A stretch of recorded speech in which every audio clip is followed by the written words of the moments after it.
This story begins in a quiet town called Greenville, hidden in the central part of the United States. Its population barely reached 20,000, and life there flowed calmly and unhurriedly. A long main street with neat houses, small local shops, family-run coffee places. All this blended harmoniously into an atmosphere of tranquility.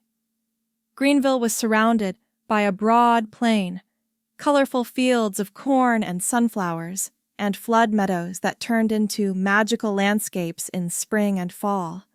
In one of the two-story houses with a wooden porch lived a young couple, Lauren and Andrew. They had bought the house with a mortgage, but had made it so cozy that everything seemed filled with comfort. A spacious living room with a fireplace, a neat kitchen with a large windowsill where Lauren kept potted herbs, and, most importantly, a small studio that Andrew had turned into his workspace. His professional hobby, photography, had once been just a pastime, but eventually became his main occupation. As for Lauren, she was an interior designer, mostly freelance, and she also needed a home office. At first, their days seemed like true American bliss. Mornings began with homemade coffee and soft conversations on the veranda, where they greeted the first rays of the sun and discussed their plans. Often, Lauren would already be reviewing sketches on her laptop, and Andrew would be checking the contents of his camera from the previous day's shoot. Greenville was small, but it was surrounded by incredible nature that Andrew loved to capture: flowering gardens, pastoral landscapes, vintage barns against glowing sunsets. Their first meeting took place a few years earlier at a local coffee shop called Sweet Beans, located at the intersection of Main Street and Central Boulevard. Lauren had just moved to Greenville from a bigger city, tired of the noise and rush of metropolitan life, but she did not yet know the locals. Andrew walked in for an espresso after a nature photo shoot and saw a girl engrossed in reviewing her design sketches. He noticed that she sighed sadly as she set aside her tablet, and, out of courtesy, he offered help. Maybe she needed someone to photograph interiors or objects for a portfolio. Lauren smiled and agreed to show him her projects. Within a few weeks of friendly interaction, their acquaintance turned into a romantic connection. A year later, they had a modest but heartfelt wedding with about 20 guests, mostly friends and close family. After a short honeymoon, they settled down in that very house and began building a life together. Then, a couple of years later, when they thought life could not be more perfect, their daughter Emily was born. Emily's arrival changed everything, but the couple handled it well. Lauren, though still working remotely as a designer, took on fewer commissions to devote more time to the baby. Andrew adjusted his photography schedule, trying to be home more often, sometimes giving Lauren a break from all the childcare. Months went by, and life flowed on, until Lauren realized she wanted a more ambitious career path. Orders began coming from Central City, a major metropolis about 2 hours away. There, big-name design firms and serious clients offered significantly higher fees. At first, Lauren traveled there maybe once or twice a month, but then these trips became weekly. Andrew was happy for her professional success, but also sad that she was spending less and less time at home. After all, they could no longer sit down each evening, side by side, to watch the sunset as they used to. Still, to all outward appearances, their marriage was happy. At least it seemed so to everyone around them. Their neighbors were touched to see Andrew taking walks in the local park with Emily in a stroller, or see them both tending the garden on weekends, planting flowers or repairing birdhouses. Even after a few years of marriage, the air between them seemed filled with closeness, and it appeared that nothing could disturb this harmony. But everything changed one day, when Andrew received a strange anonymous message in his email inbox. It was a sweltering, early summer day. Andrew returned from a photo session sooner than expected. The group tour he had been running ended early because of the heat. He walked into the kitchen, poured himself a glass of cold water, and decided to check his email on his phone. Among a few inquiries from clients and some spam, he noticed a short email from an unknown sender. Its subject read, "About your wife."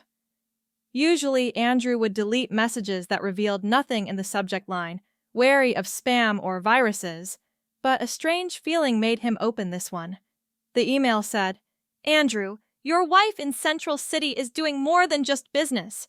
She's spending time with someone who calls himself her patron. Watch out!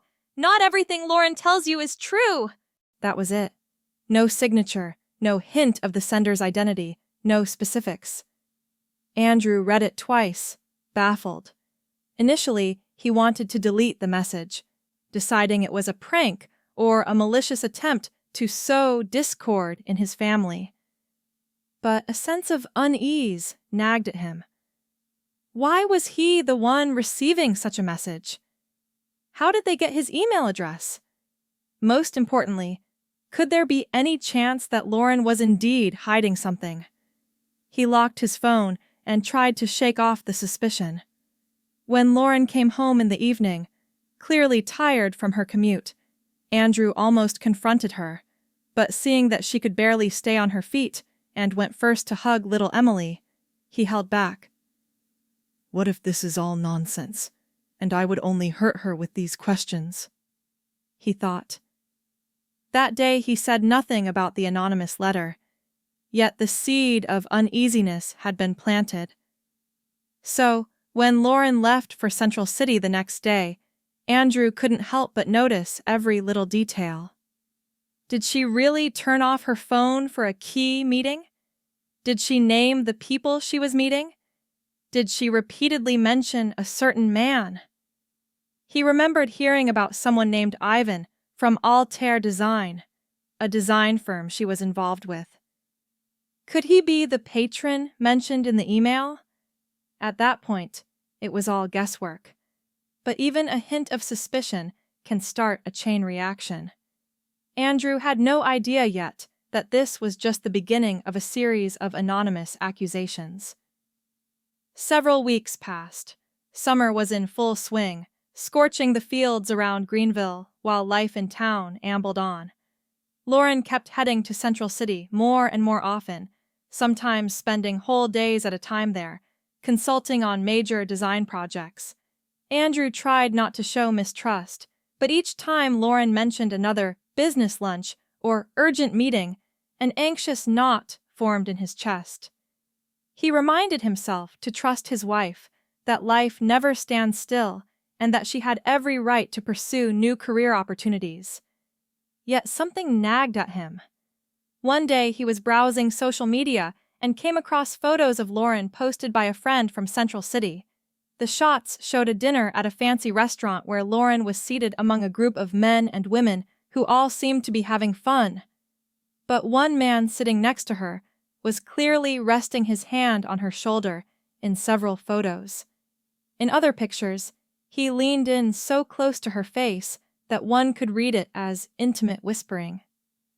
Lauren was smiling, and the scene looked more personal than strictly professional. Andrew's heart sank. Yes, it might just be a friendly gathering, but why had Lauren never mentioned these events? After all, she usually said she was in a rush for a meeting. Could it be that she simply didn't consider it worth mentioning? That possibility did not soothe him. The very next day, another anonymous email arrived. This time, it contained attached photos, grainy images that appeared to have been taken in secret. They showed Lauren and the same man in the lobby of a modern office building that housed several design studios. The message was brief. If you want to know the truth, watch her more closely. She's leading you around by the nose. Now Andrew was genuinely torn. Why would someone keep sending him these proofs? What was their motivation? And who was this mysterious man? Searching social media for a match proved futile. All of Lauren's posts referenced female colleagues, while the male faces were unidentified. Could it be that everything was harmless? Or was the anonymous sender revealing something Andrew needed to know? Andrew felt more and more uneasy. Lauren noticed he was constantly tense, but she was too busy to push for answers. Meanwhile, the small cracks in their communication kept growing. By midsummer, Lauren was practically living between two cities, often spending a few days in Central City at a time. Andrew was left alone in Greenville with Emily, who was 3 years old. He adored his daughter, but deeply missed his wife and the routines they once had, like discussing each other's days over dinner or sitting on the back porch to plan future projects. Eventually, he reached his limit. When Lauren arrived home from one of her trips, he decided to show her the photos from the anonymous emails and ask directly, "Lauren, please explain who this man is. Why didn't you tell me you have such close contact with Ivan or whoever else?" She was exhausted and edgy. The sight of the photos only irritated her further. Making a face as she studied them, she replied, "He's just my colleague, one of the managers in the company where I do design consultations. He often accompanies me when we survey project sites. Yes, sometimes we have lunch together. So, what's the big deal?" "But here you're basically hugging," Andrew said, pointing to a picture where the man had his arm around Lauren's shoulder. "Hugging?" She snapped back. "He might have patted me on the shoulder, maybe congratulating me on a successful project. You know how Americans are about physical contact. Sometimes a handshake turns into a hug." "Well, this is news to me. I think if it was just a little pat you would have told me," Andrew said darkly. Lauren bristled. "Where did you get these photos? Did you hire a detective?" "They're coming in from anonymous emails. For the second time now. Don't you realize that?" "Sure, someone anonymous, right?" She shot back angrily. "Maybe that's you sending them to yourself. Or maybe you just want to guilt me because I'm working more than I used to. Listen, if I need to be in Central City to make money, I'll do it. We have a mortgage, we have a child, we have tons of expenses I don't even want to list." Andrew fell silent, stunned by her outburst. Lauren's eyes filled with tears, and she dropped her phone onto the table and went to the bathroom, slamming the door. He stood there in the kitchen, numb, feeling everything spiral toward a grim outcome. All he had wanted was the truth. After that, arguments erupted regularly. Lauren accused Andrew of distrust and trying to control her. Andrew couldn't shake thoughts of her patron, and every time her phone rang, he imagined the worst. Sometimes, in his frustration, he would interrogate her. "Why are you late when you said you'd only be at the site for a quick survey?" And Lauren, feeling cornered, became more withdrawn. Meanwhile, the anonymous sender continued his campaign. Andrew received short but unsettling messages. "She won't tell you the truth unless you push harder." Or, "Did she really come home last night? Are you sure she was where she said?" These notes sounded ominous. Andrew was seriously worried that someone was deliberately trying to destroy his family. But who could it be? And why? He briefly suspected it might be one of Lauren's ex-boyfriends wanting revenge, or perhaps someone in her professional circle who envied her. Then again, what if Lauren really was in the wrong? Maybe the anonymous sender was only confirming what was actually happening. Unable to find clarity, Andrew's nerves were on edge. He began sleeping poorly, skipping new photography gigs, and drinking more heavily in the evenings after putting Emily to bed. Seeing Andrew declining, Lauren grew even more frustrated each time she returned. At some point, she started staying overnight in Central City under the pretext of early morning meetings, which only stoked Andrew's suspicions. If she truly wanted to reassure me, she wouldn't do that, he thought. One day, Lauren was supposed to come home but sent a message in the evening saying she was invited to a corporate party in Central City.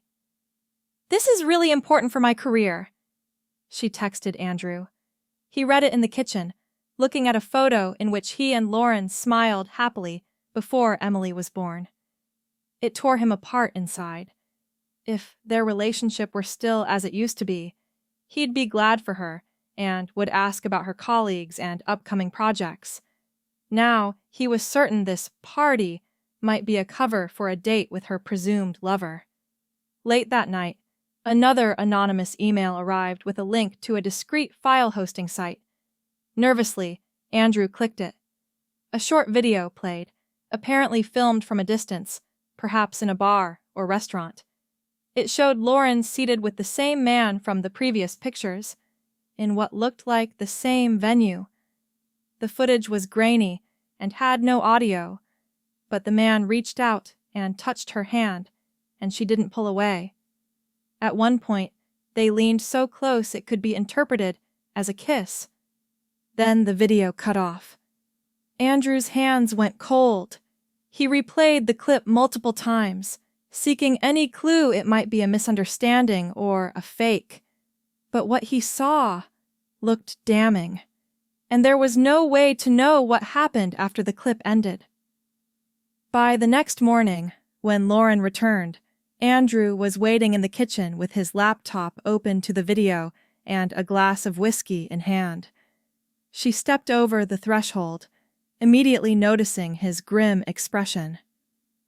"What happened?" she asked. "How was the party?" he replied, forcing his voice to stay calm. "It was fine. We closed a couple of deals. Everyone was in a good mood," she said, sounding neutral but seeing pain and anger in his eyes. "Really? A couple of deals, huh?" he said through clenched teeth, turning the laptop so she could see the video. "Check this out and tell me exactly which deals you made." Lauren went pale. She stood still, as though she had been struck. They were silent for a minute, until Andrew finally spoke. "What does this mean? You said you were there with colleagues, but this man is all over you." "Do you realize that was filmed with a hidden camera?" she exclaimed, struggling to remain calm, though her voice trembled. "That's obviously taken out of context." "Maybe so. But do you deny it's you?" "No, that's me. But he was just whispering nonsense in my ear. It was noisy in the restaurant. Nothing happened." "What about him touching your hand?" Andrew couldn't hold back. "It was a fleeting gesture. Listen, I don't know who recorded this or why." Their conversation spiraled into a shouting match, full of accusations and tears. Andrew claimed she was always running off somewhere, leaving him alone with their child. Lauren sobbed, calling him paranoid and telling him she'd had enough. Eventually, she shouted she'd file for divorce and stormed out of the house, slamming the door. A week later, Lauren truly did file for divorce. For Andrew, it felt like a physical blow. He tried to call her to explain, but she refused to pick up, or else kept the calls short, insisting her decision was final. During this period, Emily stayed with Lauren's parents near Central City. Andrew was left alone in their formerly warm and welcoming home, which now felt cursed. Every corner reminded him of a time they were happy. Drinking coffee at the table, rocking Emily to sleep, laughing over some old memory. Before long, they appeared in family court. Lauren stated that their marriage was poisoned by distrust, baseless accusations, and a controlling atmosphere, and that she found it intolerable. Andrew, of course, told the judge he had proof of her betrayal, but upon seeing the photos and the grainy videos, the judge pointed out that these were inconclusive.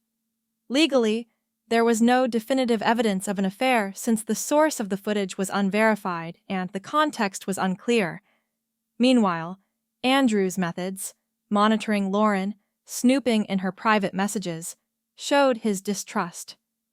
So the divorce was granted on Lauren's initiative. Custody of Emily remained with her mother, and Andrew was assigned child support. He was allowed visitation, but Lauren soon declared she was permanently relocating to Central City, and he would need to coordinate visits in advance. On the day the court officially closed the case, Andrew felt hollow inside. Walking out of the courthouse, he tried to steady himself, but everything seemed to blur. The worst part, he still wasn't entirely certain if Lauren had ever actually cheated on him or if he had ruined their marriage based on suspicious messages from a nameless sender. That evening, he got one final email from the anonymous address, reading, "Well, you got what you wanted? Now you know she lied. Accept it and move on." Andrew, fuming with anger and despair, replied, "Who are you? Why did you do this?" only to receive no answer. He hurled his phone at the wall, smashing it to pieces. Andrew's life quickly fell apart after the divorce. The house he shared with Lauren now felt haunted by painful memories. How they used to sip coffee there, how he'd rocked Emily to sleep in the armchair, the easy laughter that once filled the rooms.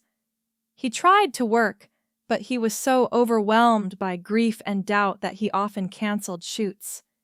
Clients drifted away, sensing his unreliability. His drinking got worse, turning from a nightly escape into full-blown alcoholism. Months went by in a haze. He rarely saw his daughter. Lauren sometimes let Emily visit him on weekends, but more often found excuses to keep her away. Andrew didn't know how to fight for visitation rights. Deep down, he felt guilty about the breakup. Rumors circulated around Greenville about the divorce over Lauren's infidelity. But like many rumors, the details were murky. Some said Lauren had run off with a wealthy man in Central City. Others claimed Andrew had lost his mind from jealousy. Andrew didn't want to listen to either version. Eventually, he shut himself away, leaving the house only at night to drink in a small bar on the outskirts of town. Everything changed when Lauren's old college friend, Allison, returned to Greenville temporarily. She knew Lauren's side of the story, but wanted to hear Andrew's. She called him and insisted on meeting at Sweet Beans, the cafe where he and Lauren had first met. When Andrew arrived, Allison was horrified by his condition. Pale eyes, unkempt stubble, hunched posture, the classic signs of a man in deep depression. She ordered coffee for both of them and asked him to recount everything.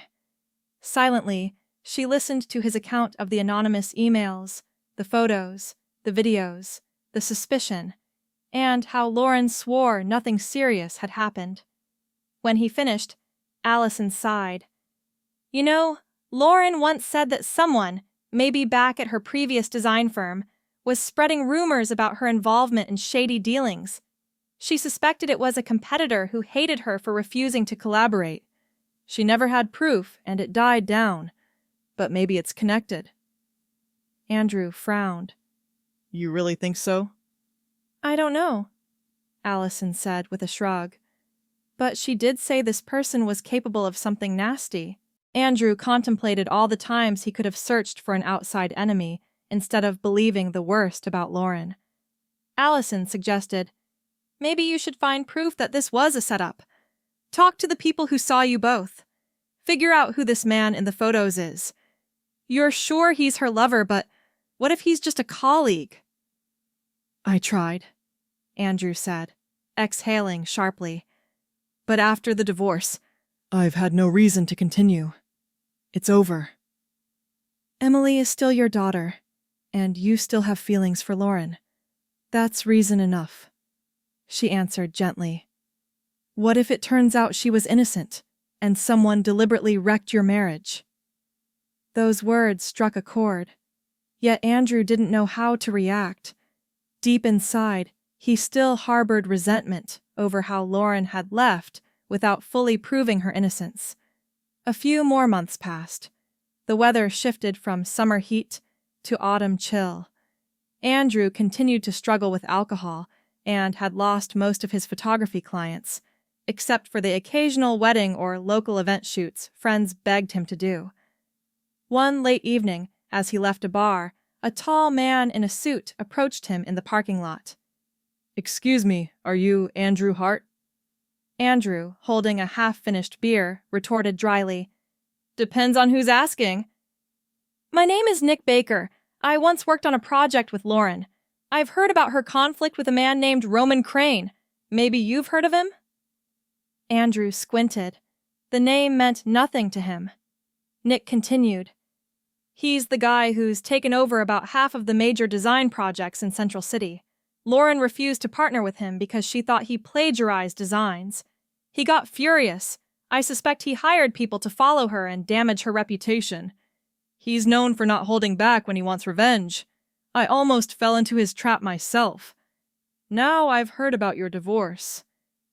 Andrew felt his pulse quicken. Could it really be that the rumors from Allison had a foundation?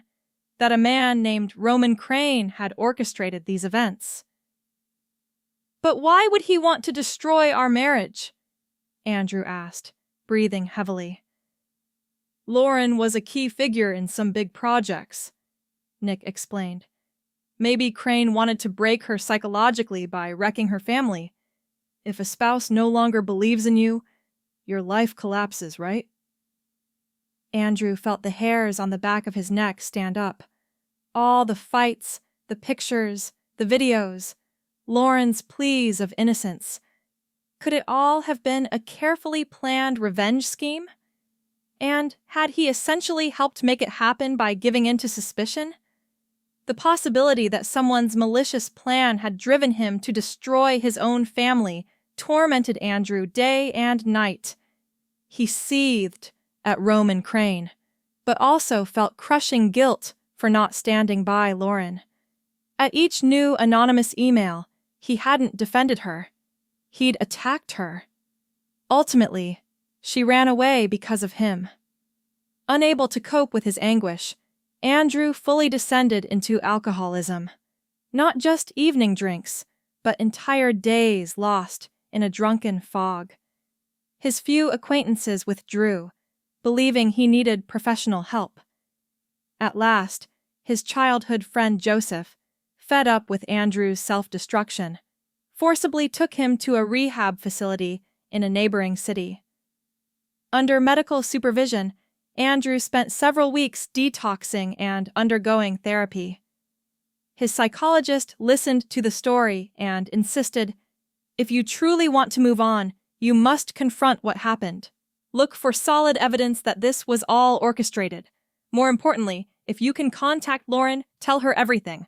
Apologize. Without doing that, you'll remain stuck in guilt." Andrew realized the psychologist was right. Once he left rehab, he set out to reconnect with contacts who might know Lauren's whereabouts or have evidence of tampering. But she seemed to have vanished. Neither mutual acquaintances nor former colleagues could say where she had gone. Some rumored she had moved to another state. Others speculated she went overseas. Yet Andrew refused to give up. He contacted Nick Baker, the man who'd told him about Roman Crane. Andrew asked if there was any chance of finding direct proof that Crane had orchestrated a smear campaign. Nick thought for a moment and replied, "I know an IT guy who once worked for a firm cooperating with Crane. Rumor is he helped produce incriminating material. If he talks, we might have a case, but it won't be easy." For weeks, Andrew and Nick tried to connect with this IT specialist. At last, they arranged a meeting. The specialist, Grant, demanded a hefty payment and confidentiality. Andrew sold some of his photography equipment to gather the money. They met in a small apartment used as a makeshift safe house. Initially, Grant was jittery, but once he had the money and some reassurance, he began to speak. Yes, I worked under Mr. Crane's orders. He'd send me raw images of Lauren with colleagues and ask me to edit them. My job was to enhance the closeness, maybe add a hand or remove extra people from the shot. There were also video clips of different women who resembled Lauren. In some, you could plainly see it wasn't her, but I'd blur the faces and overlay segments from her social media so it looked like it was her. I never thought I was destroying someone's life. I was just getting paid. I regret it, but I needed the money. Andrew listened, speechless. The scheme was more elaborate and cruel than he had ever imagined. So most of the evidence he'd seen was staged, and he, like a gullible fool, had confronted Lauren again and again. Grant was prepared to testify officially if he was guaranteed protection, because, he claimed, Crane was influential and dangerous. Andrew finally held in his hands solid proof that everything was a setup. Full of renewed determination, Andrew resumed his search for Lauren, wanting to share his findings. But it seemed she was hiding not just from him, but from anyone connected to Crane. Andrew guessed she feared for her safety, and for Emily's. Then, when he was close to giving up, he found another mysterious envelope with no return address in his mailbox. Inside lay a brief note in a familiar handwriting. Andrew, I know you've been looking for me. I'm sorry I disappeared, but I had to keep Emily safe from all these threats. I'm in another state now. I'm not sure I can forgive you, but I'm willing to talk. Write me at this email. Andrew's heart pounded as he read. Finally, a lead! He rushed to the nearest internet cafe. His home computer was broken, and he worried Crane's associates might hack him, and wrote an emotional email detailing how he'd learned the truth about the IT specialist, how he had proof now, how sorry he was for not believing her. He begged her for a chance to meet and explain. Her reply came a few days later. Lauren said she still feared returning, suspecting Crane's people might be watching, but if Andrew truly had irrefutable evidence and would submit it to the court, she would come testify, and also sit down to talk. I still love a lot about you, she wrote, but I can't forget that you didn't believe me when I needed you most. Those words made Andrew break down, crying right in the internet cafe, remembering how she had begged him to believe her while he had given in to the anonymous proof. Andrew and Nick Baker, now armed with an attorney, filed an official complaint against Roman Crane for defamation, willful distribution of false information, and destroying Lauren's personal and professional reputation. Crane predictably tried to deny everything, claiming, I don't even know who Lauren is, but the IT specialist's confession and certain bank records traced back to Crane's company suggested otherwise. This sparked a full legal battle. Crane, using his team of lawyers, tried to stall proceedings. He insisted the case was fabricated to exploit his fame and status. But the court accepted the evidence. The case dragged on for several months, during which Andrew lived in constant tension, waiting for Lauren to appear in court. Finally came the day she was scheduled to give in-person testimony. She arrived, not alone, but with 4-year-old Emily, who stayed in the hallway under the watch of a friend. Andrew hadn't seen them for many months and was at a loss for words. When Emily recognized him, she ran over, yelling, "Daddy!" Tears welled up in Andrew's eyes as he hugged her, realizing just how much time had been lost. Lauren stood nearby, watching them with a sad smile. Still hugging Emily, Andrew tried to speak. Lauren, I'm so sorry. She simply nodded, brushing away a tear, before gently stepping aside so they could enter the courtroom. The hearing was highly charged. Grant testified first, describing in detail how Crane had provided him with photos and videos of Lauren to be doctored, removing unwanted people from the background, adding more intimate touches or stitching her face onto someone else's body. Some footage was entirely of other women, disguised with Lauren's details. Lauren then took the stand, recounting how she had long suspected foul play, but never imagined someone would go so far as to sabotage her marriage. She choked up, recalling the times she begged Andrew to trust her. The judge listened to Roman Crane's attorneys argue that there was no direct link to him, that these were the actions of rogue freelancers. But crucially, Grant had records of electronic payments from one of Crane's personal accounts, bearing the stamp of Crane's legal firm. This was enough for the judge to consider the evidence compelling. Ultimately, Crane was found guilty of defamation, forged evidence, and related crimes involving invasion of privacy. He received a suspended sentence and a large fine, part of which was awarded to Lauren as compensation for emotional distress. Following the verdict, Lauren and Andrew left the courtroom. Emily clung to her mother's hand a short distance away. Andrew wasn't sure how to begin talking, so he murmured, "Thank you for coming. Now everyone knows you weren't in the wrong." She met his eyes, which reflected relief, but also lingering sadness. "I still can't believe all that happened. And you did believe them. At the very moment I needed you most." "I know," he replied, looking away.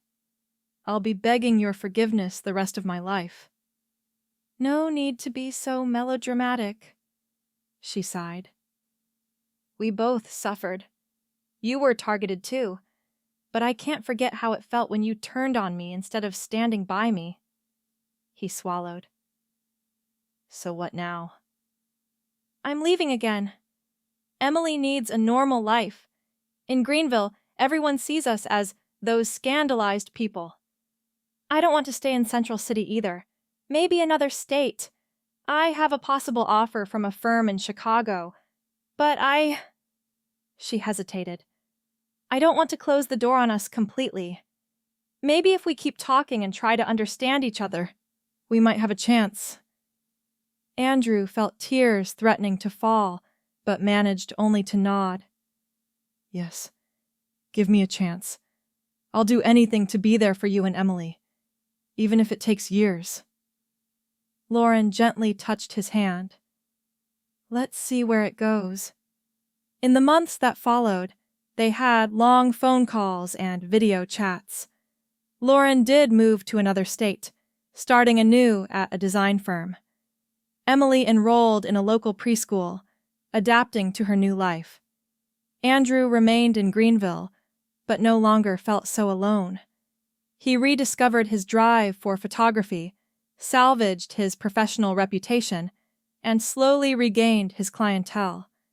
They still messaged almost daily, discussing not just logistics, but also memories and hopes for the future. Lauren, initially guarded, saw that Andrew was truly reformed. He often said he'd learned a painful lesson. You must confront fears and doubts head on, not allow them to fester or let third parties manipulate you. Sometimes, on weekends, Andrew would visit Lauren and Emily in their new city, staying in a nearby hotel. He took Emily to parks and playgrounds, then met Lauren for dinner. Those evenings felt like they were back to dating, awkward, yet sprinkled with the warmth of old inside jokes. Deep down, they both knew their shared history remained, and now they were tentatively building something new. Months went by. Occasionally, they admitted they still cared for each other, though Lauren couldn't fully let her guard down yet. Andrew also worried about hurting her again. Still, one evening, as he held a mug of tea in Lauren's living room, she approached, placed her arms around his shoulders, and sighed. "You know, I haven't felt safe like this in a long time. We both messed up, but I hope we can start over." At that moment, they kissed for the first time since the divorce, tears in both of their eyes. It would take more time before they officially called themselves a family once again. Trust doesn't rebuild overnight, but realizing how they had been victims of another person's plan and how they could have come together instead of tearing themselves apart gave them a path forward. For Andrew, the main lesson was that nothing in a relationship matters more than trust and open communication. For Lauren, it was understanding that silence and denial can be just as destructive. Sometimes a direct conversation can prevent catastrophe. As for Roman Crane, he was punished according to the law, and his business reputation took a huge hit. Lauren remained watchful, aware that he might return seeking vengeance, but she was no longer defenseless, having a legal team and Andrew's unwavering support. Some years later, as mutual acquaintances recounted, Andrew and Lauren held a second wedding, a small ceremony by a lakeshore in another state.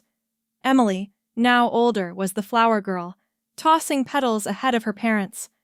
It was a tender, moving scene, made all the more poignant by the couple's history of suffering, remorse, forgiveness, and determination to reclaim their bond.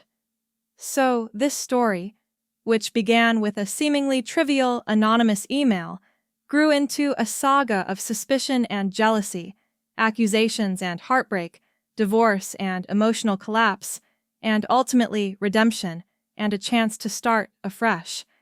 It underscores how easily something that seems unshakable can be shattered by fear and outside manipulation when trust is lost. But it also shows that even after the darkest night, a new dawn is possible, if sincere feelings endure and both sides are willing to listen to each other. After all, love is not just comfort and joy, but daily work, where both people protect trust like a fragile blossom, ready to wilt at the slightest draft of suspicion. If they can communicate, forgive, and learn from their mistakes, even the most cunning plots and provocations can be overcome.